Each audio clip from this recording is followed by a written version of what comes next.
চারটে যুগ, তাহলে প্রত্যেক যুগে যুগে ভগবান এসেছেন। কৃতির যদ্ধায়িতে বিষ্ণু, সত্য যুগে ভগবান এসেছিলেন। আচ্ছা, ভক্তগণ ভগবানকে লাভ করতো কিভাবে?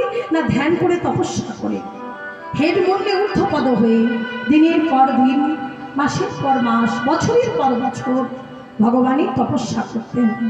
কখনো কখনো চারিদিকে অগ্নি প্রজ্বলিত করেই ভগবানকে ডাকতেন।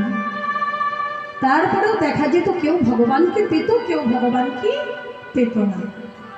মায়েরা হরি বল। তাহলে সত্যযুগের পরমায়ু কত ছিল? না 1,00,000 বছর মানুষের ধ্যান তপস্যা করার মতো সুযোগ ছিল। যুগে হচ্ছে যজ্ঞ। তাহলে মাইনা, এখনকারের দিনের যজ্ঞ আর তখনকারের দিনের যজ্ঞের মধ্যে অনেক তফাৎ, আকাশ পাতাল তফাৎ। তখনকারের দিনের যজ্ঞ হচ্ছে 7 দিন 7 রাত ধরে চলত। দণ্ডে দণ্ডে মন্ত্রপ্রুত ঘি আগুনে আহুতি দিতে হতো। ওই যজ্ঞের আগুন নিভে গেলে চলবে না বাবা। তাহলে আনুমানিক ধরে নিন 7 দিন ধরে যদি যজ্ঞ চলে, তাহলে কত দিন ঘি লাগতে পারে? যদি আপনি 1 দিন করে ধরেন, তাহলে 7 দিনে 7 দিন ঘি লাগবে। তাহলে কলির মানুষ আমরা এতটুকু ঘি পাতে পাই না, আর 7 দিন ঘি পুড়িয়ে যজ্ঞ করব, সেটা কখনো সম্ভব নয়। সম্ভব না।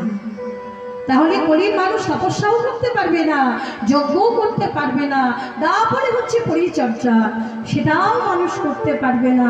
তাহলে কলির জীব উদ্ধার কিভাবে হবে? তাই চৈতন্য মহাপ্রভু তিনি এসে বললেন, রেজিব তোমাদের কিচ্ছু করতে হবে না, ধ্যান তপস্যা যাগ যজ্ঞ পূজা অর্জন কিচ্ছু করতে হবে না ঠাকুর। তাহলে কলির মানুষ উদ্ধার হবে কি করে? বলে শোনো, ধ্যান তপস্যা যাগ যজ্ঞ পূজা অর্জন করলে যে ফল হবে, বদন ভরে একবার হরি বল বললে তাহলে সবাই একটু হরি বল বলি গৌর হরির সঙ্গে। গৌর হরি বলছেন, বদন ভরে যদি কেউ হরি বল বলতে পারি, তাহলেই উদ্ধার হয়ে যাবে। রাধে রাধে। তাই সবাই মিলে ও প্রেমানন্দে মেতে হরি বল।